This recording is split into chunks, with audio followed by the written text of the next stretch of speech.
Você está prestes a ouvir um relato que desafia a lógica e a ciência. Dr. Fernando Lemos, um dos médicos mais respeitados do Brasil, teve uma experiência sobrenatural que mudou sua vida para sempre. Em um plantão noturno comum, onde o silêncio só era quebrado pelo som das máquinas hospitalares, algo inacreditável aconteceu. Não saia do vídeo, pois ao final trarei informações adicionais que vão agregar ainda mais valor a este recorte. Se você é cético ou acredita no sobrenatural, essa história vai te prender do início ao fim. Se inscreva no canal, deixe seu like e compartilhe com os amigos. E se você está precisando de orações, deixe seu nome nos comentários. Temos um grupo de oração que está aqui para orar pela sua cura, libertação e vitória. Agora, vamos ao vídeo e mergulhe nesse relato que desafia a compreensão humana. Mas eu e a minha esposa, a Francine era ateia, Vilela. A Francine era ateia. Não acreditava em nada. A Francine é uma serva de Deus hoje. Uma advogada bem sucedida. Ela é advogada também de defesa médica. O escritório lá dela é um escritório muito conhecido. Ela é uma excelente advogada. E nós começamos a orar para Deus. Para onde que eu ia ir. Só que eu sou um especialista, tá entendendo? Eu já era especialista. Eu tinha experiência, eu trabalhava já em outras cidades, eu tinha um hospital que eu trabalhava numa cidade, não vou citar o nome aqui, que eu era o procto referência. A tendência seria ficar lá. Ou lugares muito maiores, Vilela. Um proctologista chega em Londres a hora que tu quer, Vilela. É mesmo? Tem trabalho. Vilela. Tô falando com um coloproctologista, tá? Não é o qualquer um. Se tu chegar agora aqui em São Paulo e tu abrir teu consultóriozinho ali, não precisa fazer nada. As pessoas podem pedir doutorado e consultório em São Paulo toda hora me pedindo. O que mais me pedem em consultório em todo lugar aqui, sim, né? É que eu não tenho tempo nem de tomar lá na minha cidade, lá, porque vai todo mundo pra lá, tá? Em qualquer lugar. Ah, vou pra Paris. Eu entro como coloproctologista, sempre. Especialidade elitizada, tá entendendo? E nós começamos a orar. Pra onde nós iríamos?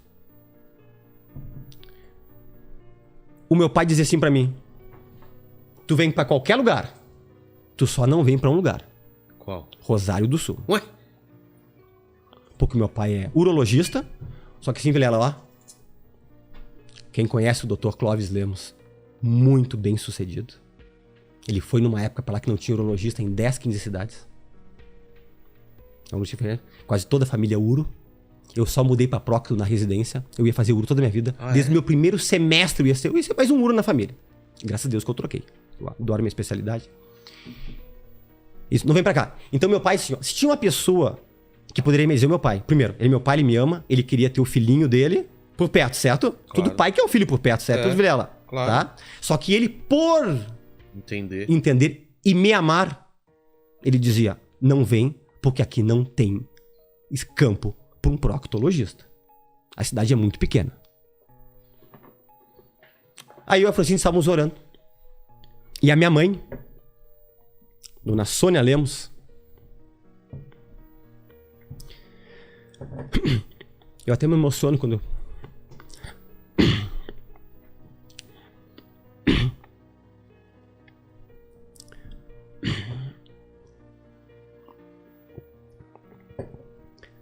a minha mãe é uma das melhores pessoas do mundo, filha dela.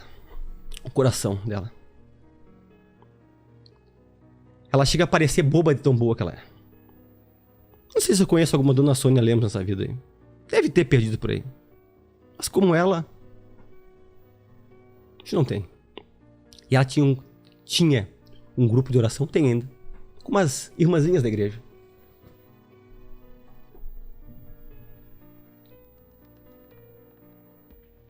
E eu disse pra mãe, mãe, coloque em oração pra onde que eu tenho que ir.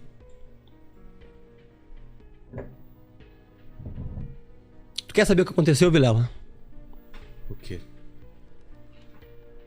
Deus acordou uma criança de 6 anos. Neto de uma das irmãs que faziam o grupo de oração da minha mãe. E acordou essa criança e disse que como o quarto dele ficava como se fosse iluminado. E veio uma voz e disse pra criancinha, manda avisar pro Fernando Lemos, que é pra ele vir pra Rosário do Sul. Deus falou com uma criança que não me conhecia direito. 6 anos, Vilela. 6 anos. Aí essa criança contou. Uma coisa tão específica. Contou pra avó. A avó contou pra mãe. A mãe passou pra mim. E eu e a Francine. Deus falou conosco. E disse... Nos deu paz no coração. É pra Rosário do Sul que tu vai. Se eu não fosse Vilela, eu acho que eu não seria o Dr. Fernando Lemos, do Planeta Intestino, que vem pessoas do mundo todo pra Rosário do Sul. Você foi contra todas as... Contra tudo. Expectativas. Quando eu disse que eu ia pra Rosário do Sul, meu pai colocou as mãos na cabeça. Você tá louco? Pai disse, não. Os meus chefes disseram, não vai, não vai. Cidade muito pequena, não tem Lemos como ir. Acredita que uma criança foi tocada por Deus e falou com um médico especialista, e aí foi a decisão devida. Porque quando a gente toma as decisões corretas, dirigido por Deus, Vilela, dá tudo certo na vida. É verdade. E algumas experiências sobrenaturais que eu tive, uma delas aconteceu há uns 2, 3 anos atrás ali em Rosário. Eu estava operando, a paciente estava anestesiada do umbigo para baixo. Um paciente de uma cidade de Bagé, chamado Bagé, lá no Rio Grande do Sul. Ela estava com a posição com as pernas para cima, posição como o Paquito falou do frango assado, né? Frango assado. Uhum. E eu acabei, esse dia ela estava acordada, ela conversou comigo, mas fica assim, fica um campo que a gente deixa um pano que a gente pra pessoa não ficar olhando ali, né, Vilela? Sim, conversou comigo, estava acordada, né? Claro. Fui lá. E aí ela foi nas revisões e eu vi que ela estava incomodada, Vilela, com alguma coisa. Ela estava incomodada. Na segunda revisão ela chegou pra mim e disse assim, doutor, eu tenho algo pra lhe dizer. E antes ela me disse assim, eu vi que a senhora estava incomodada com alguma coisa. Não me assim, eu estou muito incomodada. Eu estou intrigado, doutor. E o senhor vai achar que eu sou louca. Ela não sabia que eu era evangélico, nada.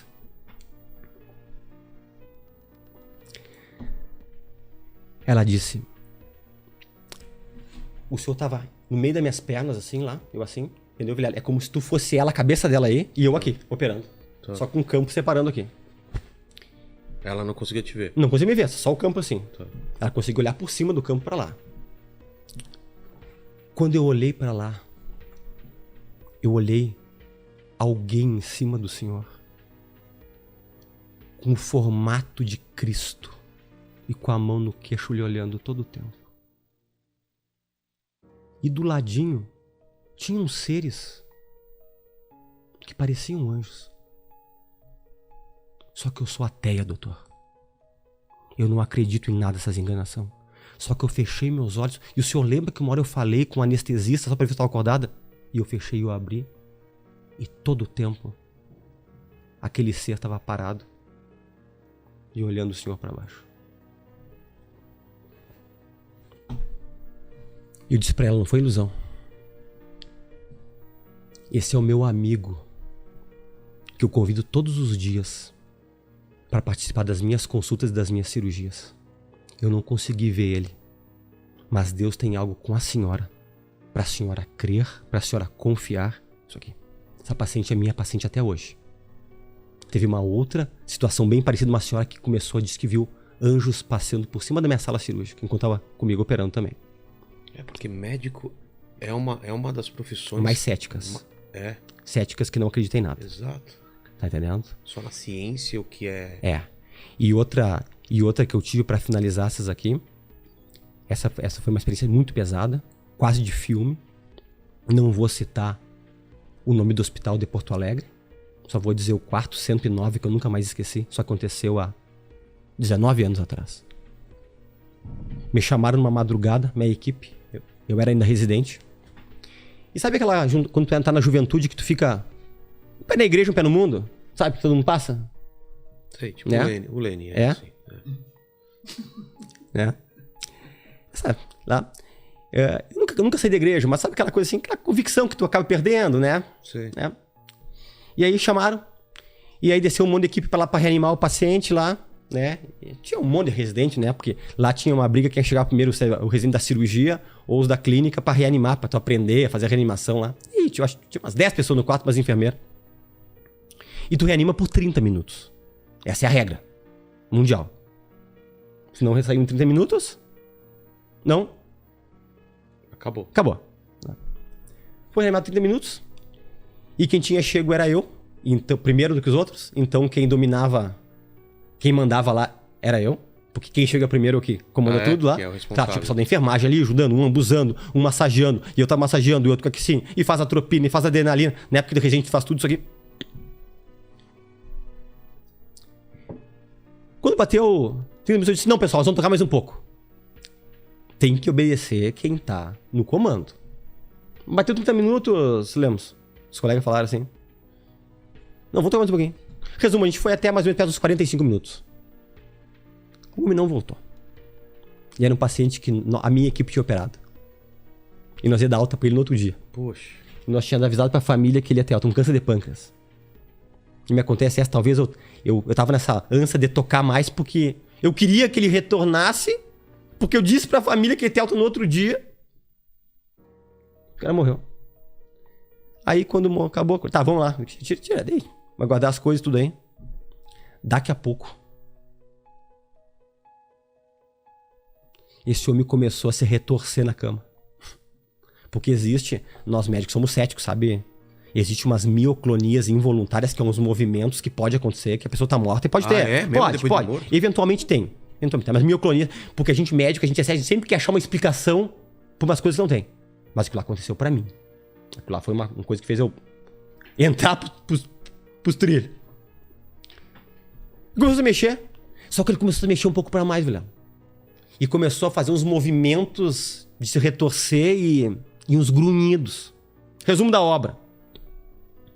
13 e pouco da madrugada, né? Aquele quarto esvaziou rapidão. Até os pacientes, coitados, saíram com o soro na mão do quarto. Tinha 6 pessoas no quarto. Ah, é? Era um quarto do SUS. É um Sei, SUS, sei, quarto sei. grande de SUS aí. E só ficou uma pessoa no quarto com ele. Só eu. Porque o negócio aí é comigo. Tu acredita? Eu digo assim, ó, eu não tenho porquê inventar nada, que me conhece, sabe como eu sou. Até meia luz ficou no quarto. Diminuiu uma fase da luz. Filme de terror. Cuidado. Filme de terror. E eu consegui, com os meus olhos, Vilela, quase que ver,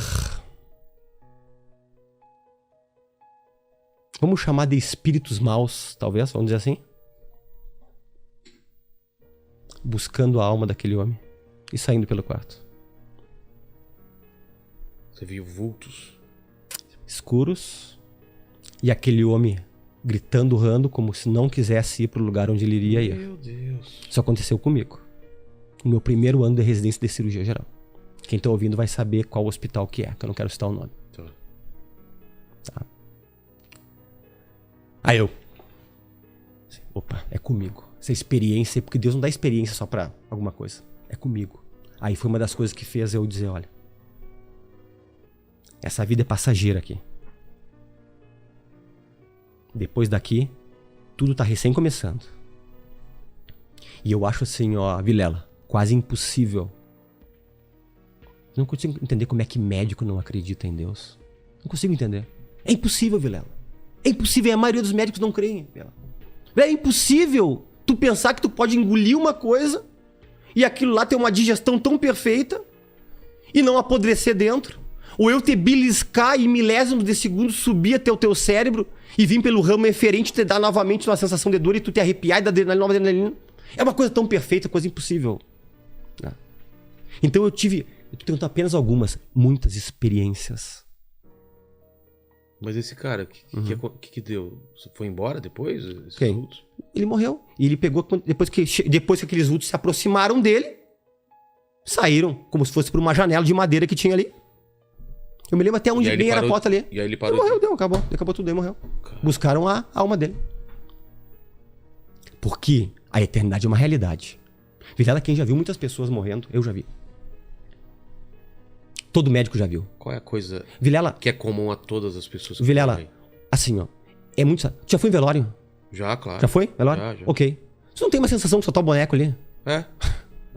É muito estranho. Eu não consigo entender como é que médico não é pessoas mais devotas a Deus do mundo. Vilela, quando tu tá ali com uma pessoa ali, ela morre na tua frente, É como se... tu vê que ali foi só o corpo que saiu. Chave É uma que chave. foi, O corpo saiu. Pô, alma e espírito são eternos, cara. Estão ali. Tá entendendo? Só que aqui... É aqui nessa terra que a gente decide tudo. Não tem brincadeira. Talvez eu tô aqui também pra dizer isso aqui. Não tem brincadeira. E eu não sou alguém de brincadeira.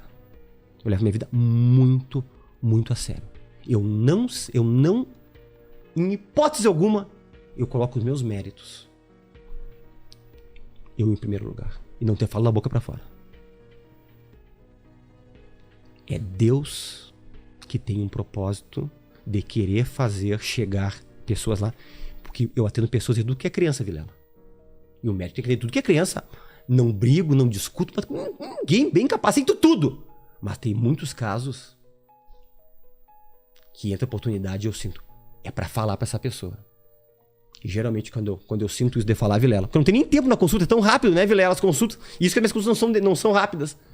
A pessoa diz, pô, eu precisava ouvir isso aí. Ou, eu tô isso, eu tô aquilo. Aconteceu agora. Com um dentista do Canadá de Toronto, conversando comigo, uma telemedicina agora. Ah, é? Agora. 2 semanas atrás. Fui falar uma coisa pra ele e disse. Eu falei, teu problema não é doente, cara. Teu problema é outra coisa. E um cara muito culto conversando. Ele disse, eu sou desviado, eu luto contra isso, é isso aqui, e aí, isso aí. Mas eu incentivo a todos a tentar conhecer. Não falar, não ter o pré-conceito, né? Em relação a esse assunto aí. Né?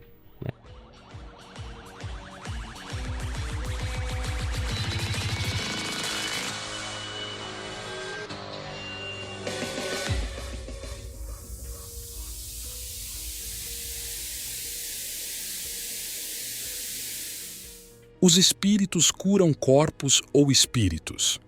Antes de responder a esta pergunta, sempre é bom destacar que o espiritismo ou a Umbanda não tem como finalidade principal a cura das doenças do corpo. A doutrina ajuda, mas não visa competir com a medicina. As entidades espirituais cooperam sem a intenção de interferir na profissão dos médicos, destaca Edivaldo Kulcheski. Os espíritos, no máximo, inspiram e cooperam nas atividades terapêuticas utilizando os médiuns, mas sem qualquer intenção de enfraquecer a profissão dos médicos, cujo conhecimento acadêmico deve prevalecer acima da atuação de nós, leigos. As curas obtidas por intermédio da mediunidade têm como objetivo principal o alívio físico do enfermo, muitas vezes despertando no paciente o entendimento para a existência da vida espiritual. É nos centros espíritas ou nos terreiros de Umbanda que aprendemos o mecanismo da vida. É uma espécie de hospital onde as feridas do sentimento encontram medicação e todas as inquietudes recebem repouso. Esses lugares, além de escolas, são hospitais de almas, onde se ministram passes, onde se oferece água fluidificada, onde se favorece a desobsessão, onde se abrem canais de ajuda espiritual pela força da prece e do esclarecimento, e onde se revigora a esperança e torna a fé inabalável. Nos hospitais, o corpo é tratado. Nas casas espíritas, o tratamento é dirigido às almas, já que são corrigidas as mazelas do espírito. É fundamental o cuidado, salienta Kulcheski, com essa febre que temos visto nas sessões de fluidoterapia prometendo curas. O espiritismo e a Umbanda não competem com a ciência e, portanto, não devemos trazer para os centros espíritas o que pertence à OS, outros ramos do conhecimento. A missão de curar é do médico. As casas espíritas não são consultórios médicos. A conclusão é que os centros são clínicas onde a alma é tratada, não o corpo. A cura poderá vir por consequência, pois nem sempre conhecemos as origens das doenças que nos afligem. Se a finalidade do hospital é curar o doente, quando esta cura acontece, o hospital alcançou o seu fim. Aí, o paciente recebe alta e vai embora. Já no centro espírita ou umbandista, a cura do mal físico ou espiritual deverá dar ao paciente motivo e condições para que preferencialmente o paciente continue frequentando a casa, pelo menos por algum tempo, buscando entender as razões pelas quais a doença o trouxe até ali e o porquê da cura. Não é o objetivo do espiritismo ou da Umbanda remendar corpos, e sim cuidar de almas. Definitivamente, a finalidade precípua do espiritismo ou da Umbanda é a de curar o espírito enfermo. Não se constituem de uma organização mundial de assistência médica espiritual. É bem verdade que há médicos mais bem assistidos do que muitos médiuns de cura.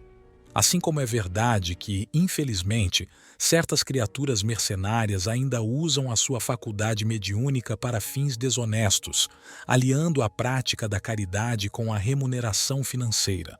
Muitos médicos alegam que a cura espiritual é uma intromissão desleal que afeta a sua esfera profissional, lembra Kulczewski.